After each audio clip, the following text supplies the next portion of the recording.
පුතා ජීවිතේ හැම මිනිස්සයම දිනලා තියෙන්නේ W තුනක් හින්දා. අපි මේකට කියනවා 3 wills කියලා. පළවෙනි will එක තමයි will to start. පටන් ගන්න පට්ට හිතේ හයියක් තියෙනවා. එයි ගොඩක් මිනිස්සු කරන්නේ මොකද්ද? අද පටන් ගන්නවා, හෙට පටන් ගන්නවා, අනිද්දා පටන් ගන්නවා කියලා හිත ඉන්නවා වැඩේ වෙන්නේ නැහැ. අද පාඩම් කරනවා, හෙට පාඩම් කරනවා, අනිද්දා පාඩම් කරනවා කියලා හිත ඉන්නවා කවදාවත් වැඩේ වෙන්නේ නැහැ. අද ජිම් යනවා, හෙට ජිම් යනවා කියලා හිත ඉන්නවා කවදාවත් ජිම් යවෙන්නේ නැහැ. ජීවිතේ දිනන්න පළවෙනි will එක පට්ට හිතේ හයියක් තියෙන්න ඕනේ. සමහරව හැබැයි පටන් ගන්න අපරාධ කියන්න බෑ. දැන් ඔන්න අද ගිහිල්ලා මම මේ කිව්වම පොත් කනවා කියලා ගිහිල්ලා ඔන්න පටන් ගන්න. හැබැයි පටන් ගත්තමයි. එට ඉවරයි. ඔන්න දෙවෙනි will එක නෑ. මොකක්ද දෙවෙනි will එක?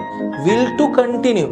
පටන් ගත්ත වැඩේ දිගටම කරගෙන යන්න හිතේ පට්ට හයියක් තියෙන්න පුතා. තුන්වෙනි will එක ඊටත් වඩා එහා මාර හිතේ හයියක් තියෙන්න ඕන will to wait.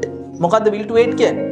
මාර ඉවසීමක් තියෙන්න ඕනේ ජීවිතේ දිනනකම් තමන්ගේ ඉලක්කය ජය ගන්නකම් ඉවසීමෙන් ඒ පටන් ගත්ත වැඩේ කරගෙන යන්න.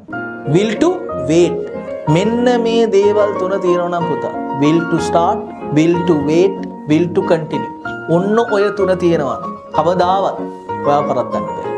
You will be successful not immediately but definitely. ඒ මොකද ඔයා පරද්දන්න බැරි. ඔයා කවදාවත් කාත් එක්කවත් compete කරන්න